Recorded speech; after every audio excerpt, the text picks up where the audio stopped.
एक रोज भगवान भोलेनाथ कैलाश पर्वत से पृथ्वी की ओर जाने लगे। उन्हें जाता देख माँ पार्वती बोली, भोलेनाथ आप कहाँ जा रहे हैं? मैं पृथ्वी भ्रमण पर जा रहा हूँ। मैं भी आपके साथ चलूंगी। लेकिन देवी, आप चलकर क्या करेंगी? वो मैं नहीं जानती, बस मुझे भी आपके साथ जाना है। देवी पार्वती नहीं मानी और वो भी उनके साथ चली गई। घूमते घूमते पार्वती जी को भूख लगने लगी। वो महादेव से बोली, महादेव मुझे भूख लगी है, मुझे खीर खांड का भोजन करना है। ये सुनकर वो थोड़े आगे आए। उन दोनों ने आम इंसान का भेष ले लिया। शिव जी ने एक बड़े से घर का दरवाजा खटखटाया, जहाँ से एक सेठानी बाहर निकली। कहिए क्या चाहिए? हमें खीर खांड का भोजन करना है। खीर खांड का भोजन करना है तो अपने घर जाकर खाओ, मेरे यहाँ क्यों मांगने चले आए? यहाँ क्या मैंने कोई भंडारा खोला हुआ है? ये कहकर सेठानी ने दरवाजा बंद कर लिया। कुछ आगे चलने पर उन्हें एक गरीब बुढ़िया मिली। उसने पूछा, बताइए महाराज, आपको क्या चाहिए? हमें खीर और खांड का भोजन करना है। अच्छा, आप भीतर आइए और बैठ जाइए। उन्हें अपनी झोपड़ी में बिठाकर वो रसोई में गई, लेकिन रसोई में अन्न का दाना भी नहीं था। वो बुढ़िया माई कहीं जाने लगी तब शिव जी बोले, बुढ़िया माई, आप कहाँ जा रही हैं?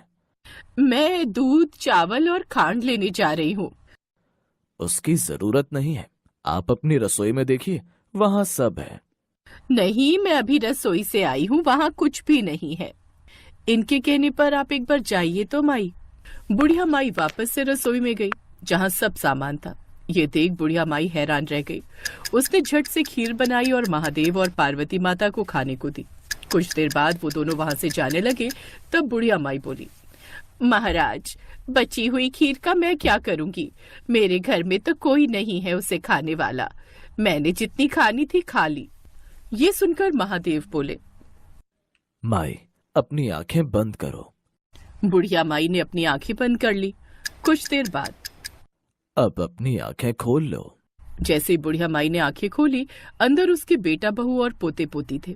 ये देख वो बड़ी खुश हुई, लेकिन फिर उदास होकर बोली, महाराज, मेरा घर तो एक छोटी सी झोपड़ी है, फिर मैं अपने परिवार को कहाँ रखूंगी?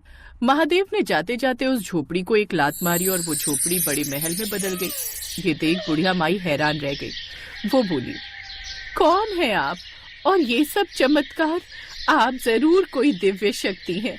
मुझे दर्शन दो प्रभु, हे माता। तभी वो दोनों अपने असली रूप शिव पार्वती के रूप में आ गए। ये देख बुढ़िया माई बहुत खुश हुई। इसके बाद वो आगे की ओर चले गए। अब बची हुई खीर उसने अपने आस पड़ोस में शिव पार्वती का प्रसाद समझकर सब में बांटी। जब वो उस सेठानी के घर पहुंची तो उसका घर झोपड़ी बन चुका था। तो उसने उस बुढ़िया से पूछा, तेरे घर ये खीर कहाँ से आई? तेरे तो खुद ही खाने के लाले पड़े हैं। मेरे यहाँ पार्वती माता और शिव जी आए थे, उन्होंने ही मुझे ये सब दिया है। और तेरा घर इतना बड़ा महल जैसा कैसे बन गया? बताया तो ये सब महादेव और माता पार्वती जी के आशीर्वाद से ही हुआ है। ये सुन सेठानी दौड़ी दौड़ी उस ओर गई जहाँ महादेव और पार्वती जा रहे थे। उसने उनको रोककर पूछा, महादेव, मेरा धन आपने उनको क्यों दे दिया? तब महादेव बोले, मैंने तो ना उठाया ना दिया, उसने हाँ की इसलिए उसकी हाँ हो गई, और तूने ना की तो तेरी ना हो गई। महाराज कुछ तो करो। तब महादेव बोले, जा, काम तेरा रुकेगा नहीं, धन तेरा जुड़ेगा नहीं। ये कहकर महादेव वहां से चले गए और सेठानी अब दिन रात मजदूरी करती रहती, लेकिन फिर भी उसकी कमाई कहीं ना कहीं खत्म हो जाती। उधर बुढ़िया माई, जिसके पास आज तक कुछ नहीं था, वो अपनी नेकी के कारण अब काफी अमीर हो गई थी और उसके पास उसका भरा पूरा परिवार भी था, जिसके साथ वो खुशी खुशी रहने लगी। आज की हमारी दूसरी कहानी एक शिवपुरी नाम के गांव की है, जहाँ एक नारायण नाम का ब्राह्मण रहता था। उस ब्राह्मण का माधव नाम का पुत्र था, जो बुरी संगत में फंसकर पाप करने लगा था। वो असत्य बोलता, मदिरा पान करता, चोरी डकैती करता और लोगों को लूटता। ये सब पाप वो करता था। और एक रोज उसके परिवार वालों को उसके इस पाप कर्म का पता चला, तो उन्होंने अपने पुत्र को अपने घर से बाहर निकाल दिया। अब माधव दूसरे नगर में चला गया। अपना पेट भरने के लिए वो भीख मांगने लगा। बहुत भूख लगी है, कुछ खाने को दे दो। ये ले, 2 रोटी इसे खा ले। अब वो इसी तरह हर रोज भीख मांगता, लेकिन जो पाप उसने किए थे उसके फल स्वरूप उसके शरीर में कोढ़ निकल आया।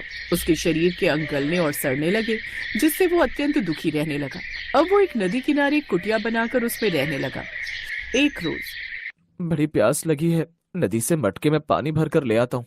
अब ऐसे ही वो हर रोज करता, नदी से मटके में पानी भर कर ले आता, जिससे कुछ पानी रास्ते में एक शिला पर गिर जाता।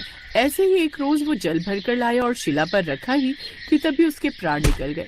फिर आकाश से एक विमान आया और उसमें से दूत बाहर आए। तभी वहां शिव दूत आए और उन दूतों से बोले, ठहरो, तुम इसे नहीं ले जा सकते। ये नर्क का नहीं बल्कि शिवलोक का अधिकारी है। इसने सारी उम्र बड़े पाप किए हैं। इसके पाप कर्मों के फल स्वरूप इसके परिवार ने भी इसे त्याग दिया, इसीलिए ये नर्क योग्य है। हम सब जानते हैं, लेकिन इसके सभी पाप धुल चुके हैं। जाने अनजाने में ही सही इसने इस वृक्ष के नीचे दबी शिला को जला दिया। ये कोई साधारण शिला नहीं बल्कि शिवलिंग है। साथ ही इस वृक्ष के नीचे महादेव और मां पार्वती की मूर्ति भी है, जिसकी जाने अनजाने इसने पूजा की है। इसीलिए अब ये यमलोक का नहीं बल्कि शिवलोक का अधिकारी बन गया है। आज की हमारी तीसरी कहानी इस प्रकार है। एक बार की बात है, एक रोज शिव और पार्वती पृथ्वी लोक पर भ्रमण के लिए निकले हुए थे। माँ पार्वती ने देखा कि चारों ओर सूखा पड़ा हुआ था और हर तरफ हाहाकार मची हुई थी। लोगों को पानी पीने को नहीं मिल रहा था। एक बूढ़ा आदमी प्यास से तड़प रहा था। पानी, पानी, पानी। प्यास से तड़पते हुए उस बूढ़े आदमी की मौत हो गई।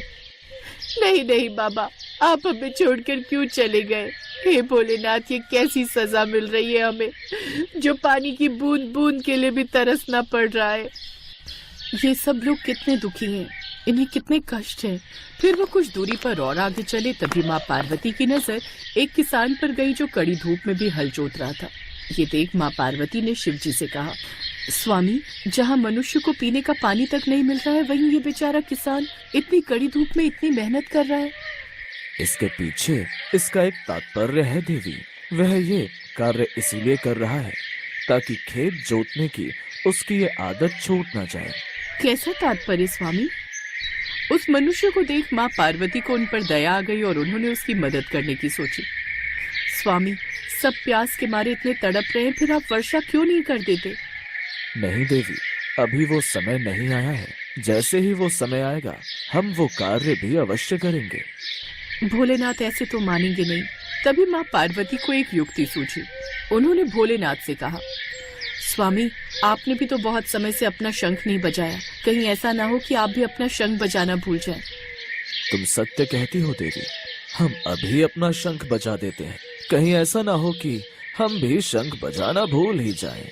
ये सुनकर पार्वती मन ही मन मुस्कुराई, क्योंकि वो अच्छे से जानती थी कि जैसे ही महादेव अपना शंख बजाएंगे तो वर्षा होना निश्चित है। फिर उन्होंने महादेव से कहा, स्वामी, यहाँ नहीं, उस ओर प्रकृति के मनमोहक नजारे देखते हुए आप शंख बजाइए। अच्छी बात है, जैसा आपको ठीक लगे। और फिर अपना शंख निकालकर उसे बजाने लगे। उस शंख की आवाज से मानो पृथ्वी खिल उठी, पक्षी चहचहाने लगे और बादल भी इतने खुश हुए कि झमझम बरसने लगे और पृथ्वी लोक पर तेज बारिश होने लगी। ये देख सभी लोग खुशी से झूमने लगे और महादेव और माँ पार्वती के नाम के जयकारे लगाने लगे। अब ना तो धरती प्यासी थी और ना ही कोई मनुष्य या पक्षी। महादेव भी समझ गए थे कि ये सब माँ पार्वती ने जानबूझकर किया है, लेकिन इसमें उनकी दया भावना छुपी हुई थी। इसलिए उन्होंने माँ पार्वती से कुछ नहीं कहा और उन्हें देखकर मुस्कुराने लगे।